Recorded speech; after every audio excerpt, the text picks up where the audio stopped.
This week on Tapestry, we're heading to Franklinville, New York, a village steeped in history and full of hidden gems. I think history is extremely important. It's the story, and I think it's a story everybody should be aware of and respect. We meet Dave Pepper, who's carrying on the legacy of his family's land as a haven for blueberry lovers. Back in the 70s and 80s, my grandparents ran it, and they ran it for a number of years, and it was a magical place. People brought their families here, and it was just booming. And for those with a spirit of adventure, there's a local history challenge that blends puzzles, places, and playful discovery. Wherever you're standing was something before you were there. All of a sudden, you start looking at this little tiny town. You start realizing there's some really cool things that have happened here that are super significant that people might not even know about, even if they've lived here their entire lives. That's coming up on Tapestry right after this.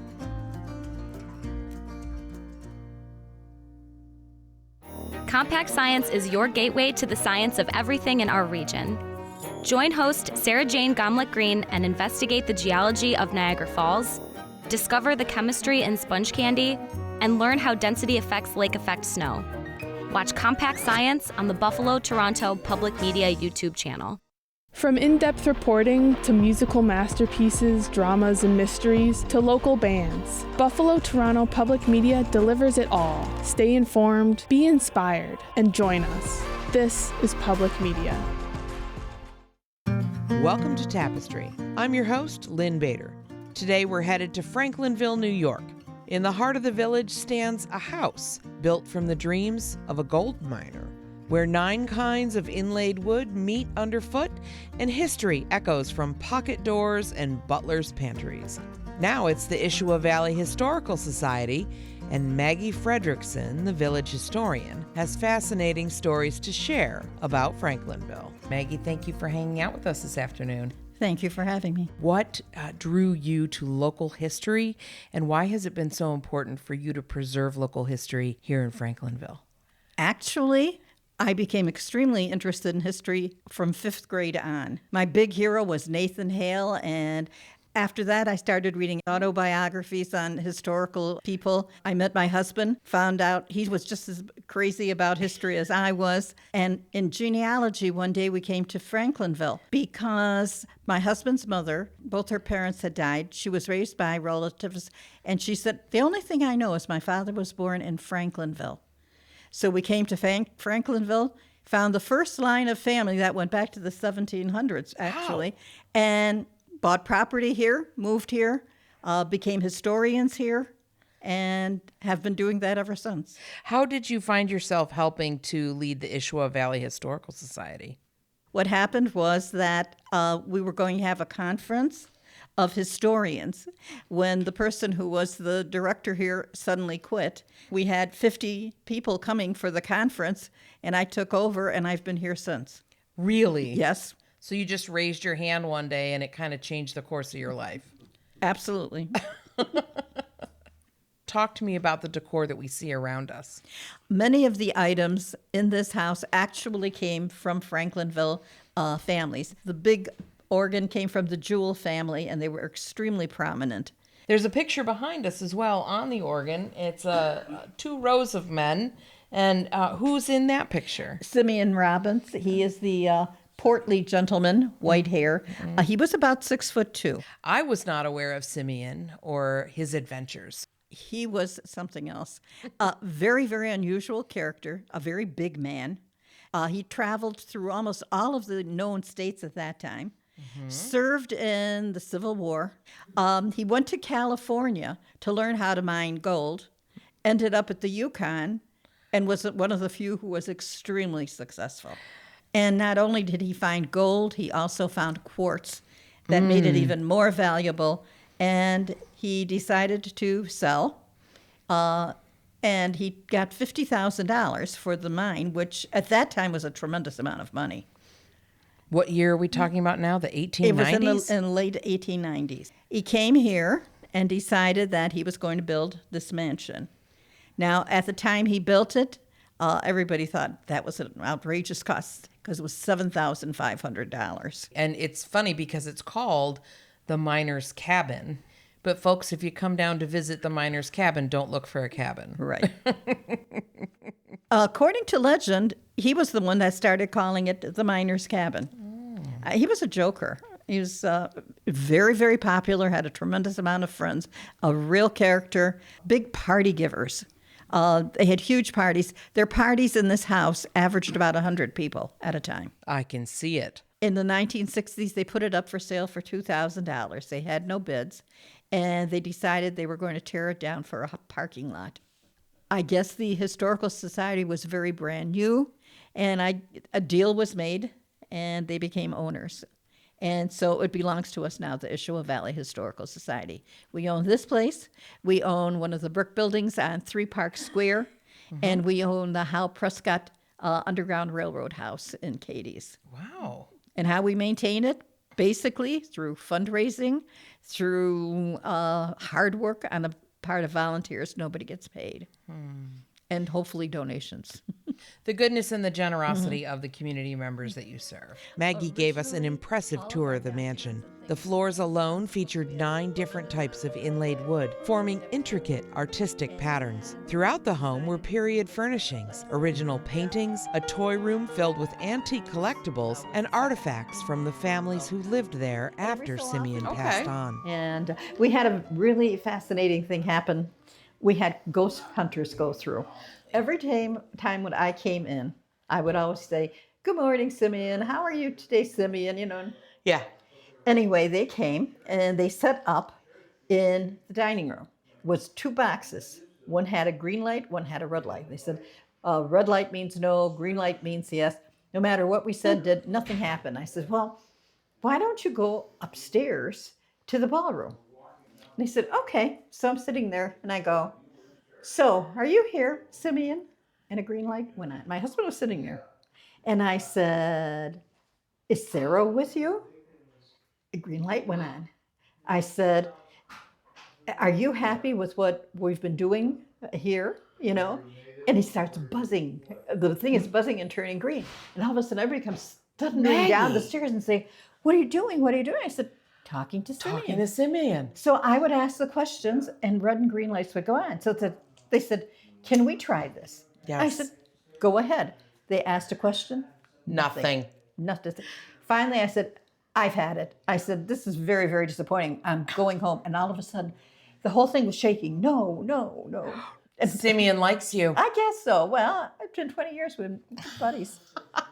I love that. Let's talk about the history of the Underground Railroad. Okay.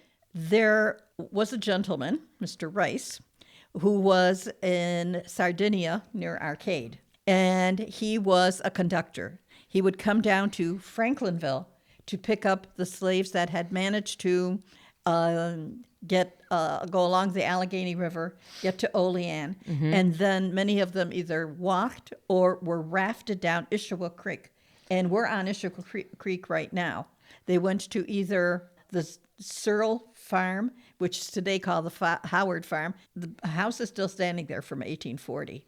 And Mr. Searle, who owned 2,000 acres, was very wealthy, was brave enough to take in slaves and risk it because he could have lost his property, he could have been jailed, he could have been fined. If they did not stop at his house, his son-in-law, John Burlingame, also took in slaves. If they continued on into the center of Cadiz, the house that we have belonged to Merlin Mead, and he was one of the station masters. And diagonally across was the Stagecoach Inn.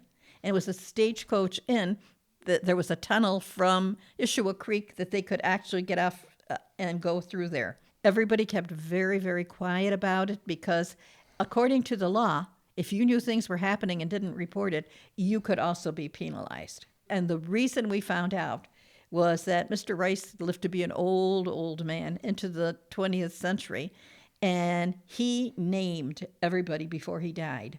Really? And he told his son, and his son published it. Because we were able to prove this, we have one of the only, so far, Underground Railroad historical signs that have been granted. It just goes to show how important oral history is. Right. And that we continue to tell that history. I think history is extremely important. It's the story. If you notice, the word story is in history. And I think it's a story everybody should be aware of and respect. And in doing the genealogy, we've also managed to preserve a tremendous amount of the history here. I think if you don't know your history, you continue to make the same mistakes. So history helps us every day as we make decisions about our lives, Yes. as we make connections with our families, and as we make connections with each other. And to find out who you are, I think is important. Well, I'm glad that you were able to document it, share it with the people of this community, and share it with us today. Thank you so much. Thank you. Coming up, we meet Dave Pepper, who's proudly carrying on the tradition of his great-grandfather by running an incredibly affordable U-Pick blueberry farm. That's up next, right after this snapshot of Franklinville history. Long before women could vote in New York, one Franklinville woman stood up and changed the rules.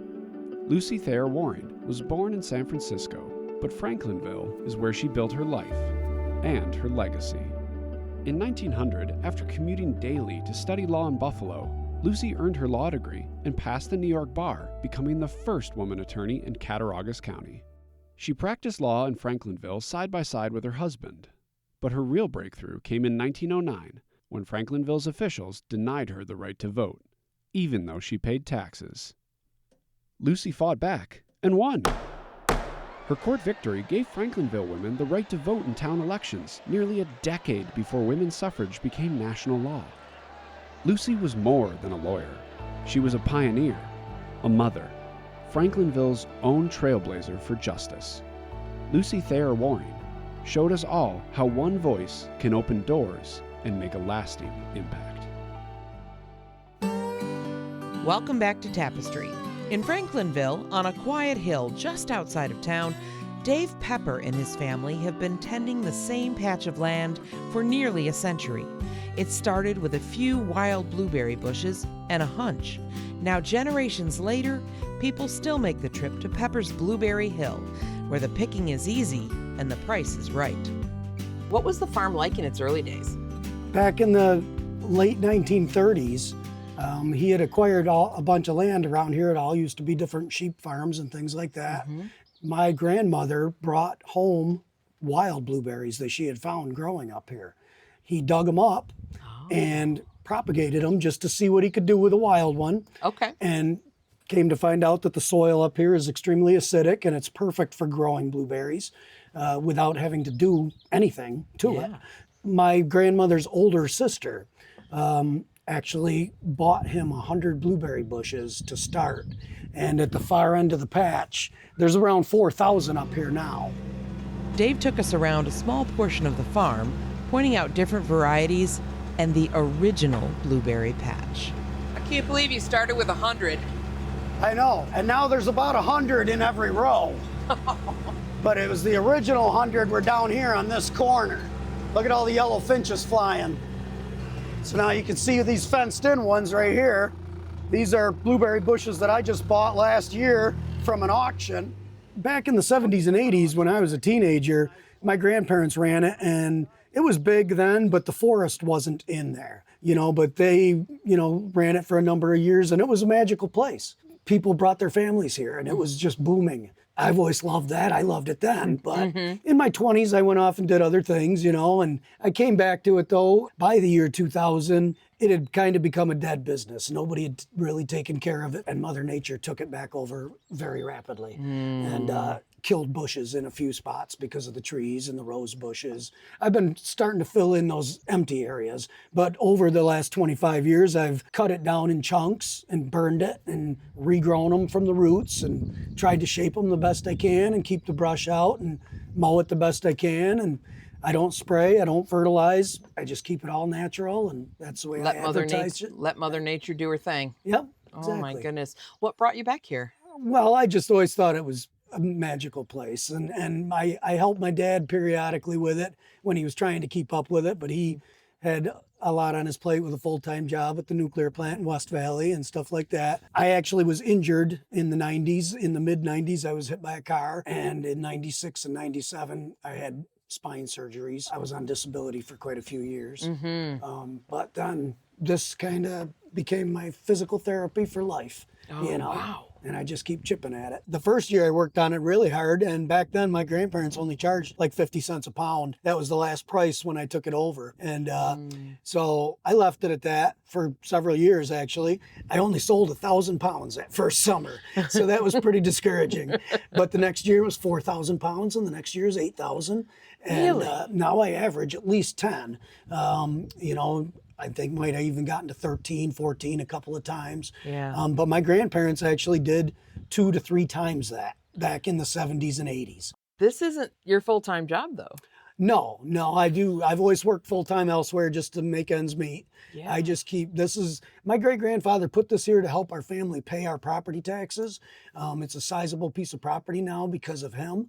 And so our property taxes are like $1,000 a month. So this helps, Oh, I see. You know. So the money that you make here at the blueberry farm just offsets the cost of having the property. Absolutely. Okay. And helps us maintain equipment and everything, pay for advertising. And, Yeah. it doesn't make a lot to actually put in your pocket, I wouldn't say, but I do like keeping it alive. Well, let's talk about the price of your blueberries for a minute.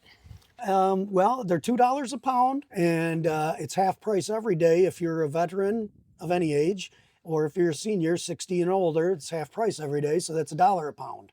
Wow. And I do know that that's cheap in the world of blueberries today. But I also, like I said, I don't spray, I don't fertilize, so I keep my costs down. I don't need to transfer that on to somebody else. And people appreciate the all-naturalness of it. They come a long ways for that. Yeah. Why a buck for vets and seniors?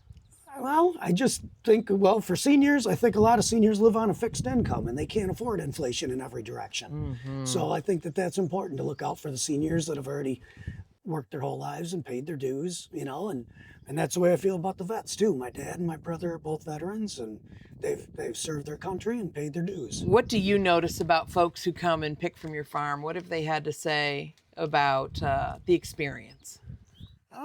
Well, a great deal of people have been coming since my great-grandfather had it. I get people that actually knew him, and they're still bringing their families here, so that's awesome. So you've talked a little bit about how the farm itself doesn't make a whole lot of money, but what do you feel that you've gained from keeping it alive and keeping it going? Oh, definitely a sense of purpose. The other jobs that I've had along the way have just been other jobs. This has been my passion. If your great-grandfather were sitting here with us now, what would he think of what you've done? Oh, I'm sure he'd be pretty pleased that I've kept it going. It's not easy work, but for Dave, the chainsawing, the berry rows, even the sore muscles, they're all part of carrying something forward. Next, we meet a couple doing the same thing in their own way, preserving stories of the past by turning local landmarks into hands-on adventures. That's just ahead on Tapestry. Explore the Underground Railroad's final stop.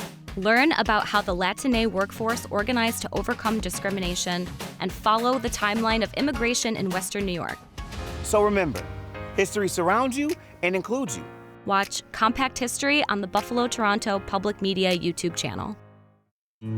From your morning commute to quiet evenings at home, Buffalo Toronto Public Media is always there with trusted news, inspiring stories, and timeless music. It's your connection to a world of wonder. This is Public Media. Welcome back to Tapestry. I'm your host, Lynn Bader. In 2020, when COVID shut the world down, Sean and Kristen Thompson's family wasn't just isolated. They had no internet, no cell service, and 4 restless kids. But in those quiet woods of Franklinville, an idea took root. What started as games to pass the time became the Enchanted Mountain Challenge, an adventure that brings history, mystery, and visitors back to this small town. So I'm here with Sean and Kristen. Thank you so much, you guys, for hanging out with me.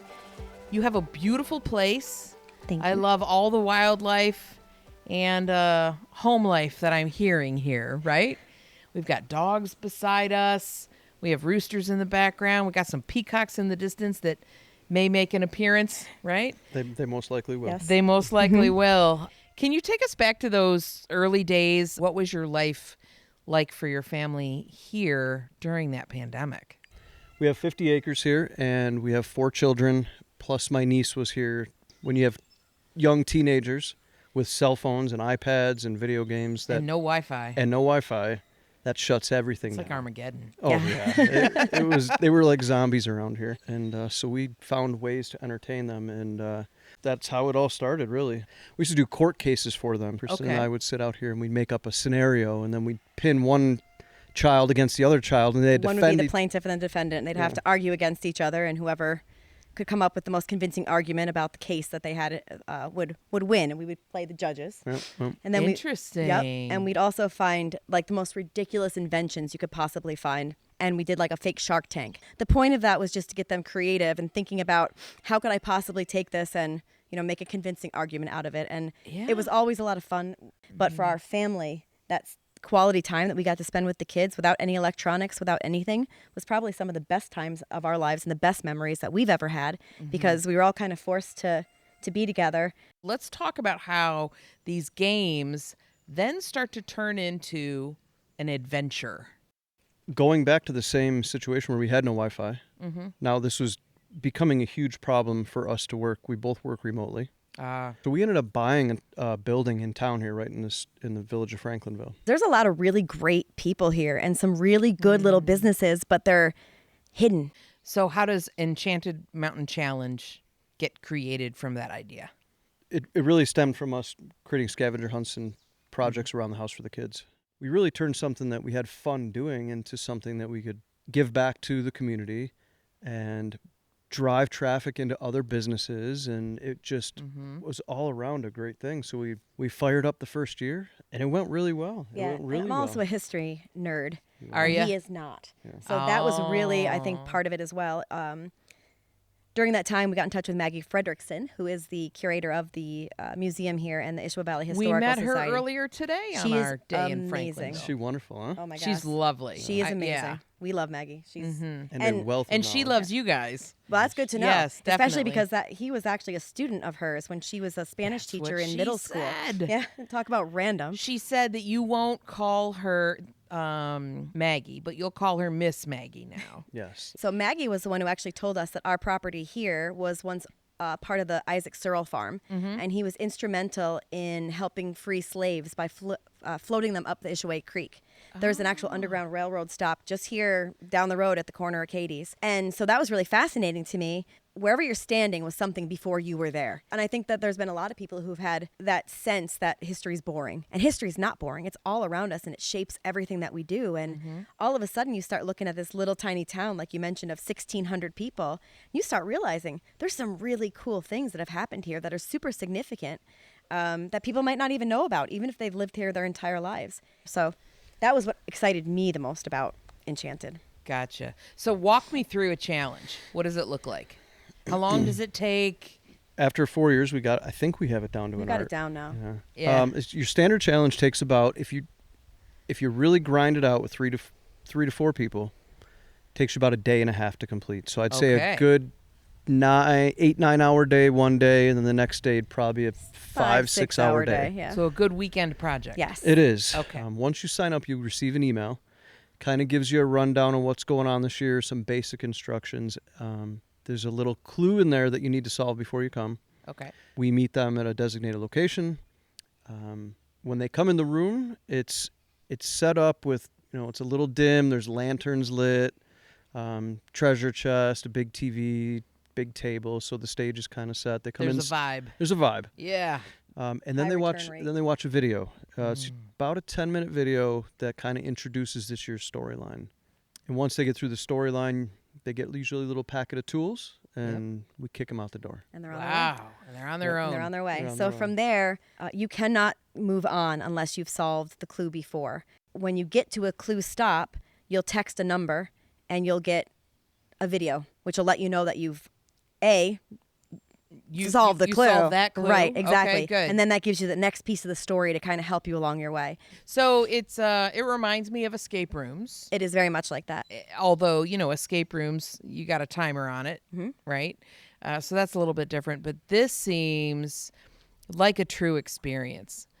There is something for everybody. We had a clue last year that was at a golf course, or 2 years ago. It was at the golf course. And you needed to know how to take what a birdie and an eagle and this and that was in order to, finish the clue. We have a dartboard clue this year. We've had Morse code. We've had one year, actually, we had one that was using a compass in such a way that is similar to the way you would use it in a video game. Sure. And the mom could not figure it out. But the 13-year-old son was like, I got this because this is what I do every day. Oh, my goodness. So, and then besides that, there are a lot of other cryptoquips and cryptograms. And we have done crosswords, we have done Sudokus, different types of things. But I think the point that we really try to make sure of is that there's something for everybody. So it's not just an experience for one of the group members. It's an experience for all of them. Once you finish, what happens? You always get a final video, and it's always celebratory. Congratulations, you finished the Enchanted Mountain Challenge Season 3, and it usually walks through, what pieces of the challenge were actually true history. Obviously, we embellish a little bit just to kind of create a storyline, but we talk about. So this was actually true. This actually happened, and where you're standing right now is actually where this happened. And then they're always directed to take a selfie with the final something. Yes. And then when they email us that selfie, they're then entered into winning prizes. So we do a cash prize every year. All of our partners always donate stuff to give out. Well, talk to me a little bit about how you give back to historical societies and other ways that your efforts are improving the lives of the people of Franklinville. They're pointing at each other, folks. You're the history nerd. I am. So we have given donations so far to the Issaquah Valley Historical Society, Ellicottville Historical Society, and they were super instrumental in our story this year. So that was really, really wonderful. The Cattaraugus County Research Museum in Machias has been super helpful. And then you've been working with Don Putnam, who is the superintendent of Franklinville, for a scholarship for the school as well. So, I love that. Yep. So the amounts that we give are usually based upon the number of participants that we have, but it could range from a few $100s to $1,000 or more that we've been able to give back to the community just as a way to thank them for letting us do this, I guess, and all the help that they give us. Yeah, going on this ride with That's you it. guys. Exactly. I want to thank you guys for hanging out with me today. It's been an absolute blast, and I would love to do the challenge someday. It is on us. We would love you to come do the challenge. Okay. Yes. You got a deal. All right. All Very right. good. And you owe us a glass of wine with us on the beach anyway, so you might as well come back and do it. I sure do. I sure do. That's it for this episode of Tapestry. Next week, we're off to Batavia in Genesee County, where we'll grab a bite at the iconic Polka Dot Diner on Ellicott Street, take in a performance by the Batavia Concert Band, and head to the ballpark to meet the owner of the Batavia Muck Dogs. Do you have a story in your town? We'd love to hear it. Email us at tapestry@btpm.org. Tapestry is a production of Buffalo Toronto Public Media. Listen to all our episodes at btpm.org or wherever you get your podcasts. I'm your host, Lynn Bader. Thanks for listening.